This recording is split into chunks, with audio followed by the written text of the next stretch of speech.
like when you look at the Quran and how like exact and like 100% is with like no contradictions. It's not 100%. You're either lying or you're ignorant again, because Lying. even your Muslim sources, Lying? yeah, I'm not either lying. you're lying or ignorant. How many qiraat of the Quran are there? Let's see how much you know. Qiraat. Qiraat, Arabic versions of the Quran that still exist to this day, that are not identical. There's only one. No, there isn't. Then you see, you're so ignorant, you don't know. Don't take my word for it. You have at least 14 qira'at, 14 versions of the Arabic Quran still in circulation today. I'll just name you two. I'll name you two, Hafs and Warsh. All right, I want to say something on that. Okay, if that's true, then how comes Muslims read the Quran in the same language and in the same way when they're praying? No, they don't. What the Muslims are reading today is the 1924 Cairo edition of the Arabic Quran that was standardized by Al-Azhar. You don't have any copies before 1924 that's identical to the Arabic you're reading today. So they're reading a printed Arabic text that was only standardized in 1924. So you're wrong again. What about the Birmingham copy inside Birmingham University? The Birmingham copy has variant readings that does not agree with the Quran today. So again, are you on drugs? No, like. Okay, so let's try this again. Don't parrot arguments you haven't heard. The extant copies of the Arabic Quran, such as the Birmingham or the Samarkand or Topkapi, they have variations that do not agree, that differ what you have today. So let me repeat again. The Arabic Quran that you read today doesn't go any further than 1924, when Al-Azhar decided to standardize the Hafs version of the Quran, and that's what's being printed in the West. So no, it's not true that all Muslims read the same Quran because it's been the same forever. No, that's not true. I understand that, but like, but then when I look at the Bible and when I look at the Quran, like the Quran has a lot of like scientific miracles. Oh, it doesn't have scientific blunders. You want me to give you some?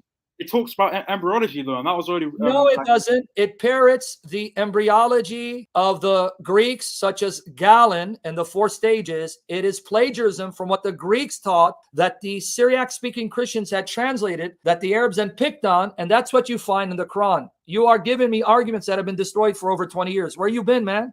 Yeah, but like, that's literally. You're not listening again. Let's deal with Quranic errors, scientific errors in the Quran. Are you ready? Because you're not listening. You're pretending to be listening. Now I'm going to go with you. You said scientific. Now let me show you the scientific errors of the Quran.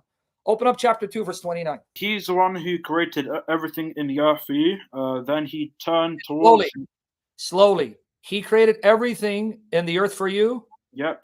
Then he turned towards the heaven, forming it into 7 heavens, and he has perfect knowledge of all things. Okay. Right there, science just destroyed your fake book, because science does not say... Are you listening? Yeah. Quote me any scientist that says the earth was created before the heavens. Read what you read. He created everything in the earth. Then he turned to heaven and made it 7 heavens. Show me a scientist that believes that nonsense. Yeah, but we've barely even like discovered things there. Okay, see what you did now? When science proves the Quran is a joke, we barely know anything. You see, that's why you're not sincere. You are a clown. Someone could have said that in like 1703 about the embryology until. So how are you appealing to science when science proves the Quran is a joke? But then when I quote science, then you say, well, we don't know that much because we're not certain because things change. And let me repeat. The embryology of the Quran is wrong. It's not true. It's more than 4 stages. What about and 4 stages? Do you want me to quote Galen, who came before Muhammad, who outlined the 4 stages found in your Quran before your prophet was born?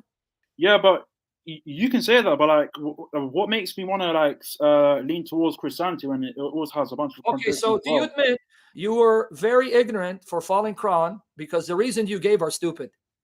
Yeah, well. You're a Christian, but unlike the book is just full of contradictions itself. So why shall I believe that? Well, then hold on. Do you now agree with me? I want you to say, I agree. Muhammad is a lying son of the devil. The Quran is trash. So we can talk about contradiction because as long as you're a Muslim, anytime you attack the Bible, you're saying Muhammad is trash. You can't have it both ways. So I'll answer your contradictions if you say, I admit I was wrong. Muhammad is a fake son of the devil. The Quran is trash for confirming the Bible. So I reject Muhammad. I'm not a Muslim. Then we can talk about the Bible. Look, I'm not going to let you orchestrate my responses. I've told you. No, I am going to walk through your responses because Muhammad buried you. Did you not just read the Quran where Muhammad said my Bible is true? You want me to? You want to go through that again? It was true though. It was like at the start. It was. No, But it was not was. It still is, because for the Yeah, but- fifth time, the Quran confirms the scriptures at the time of Muhammad. And I just told you, for the fifth time, we have copies telling us that what he had is what we have today. So if what we have today is full of contradictions, that means what Muhammad had is full of contradictions. But he confirmed it, meaning he was an idiot.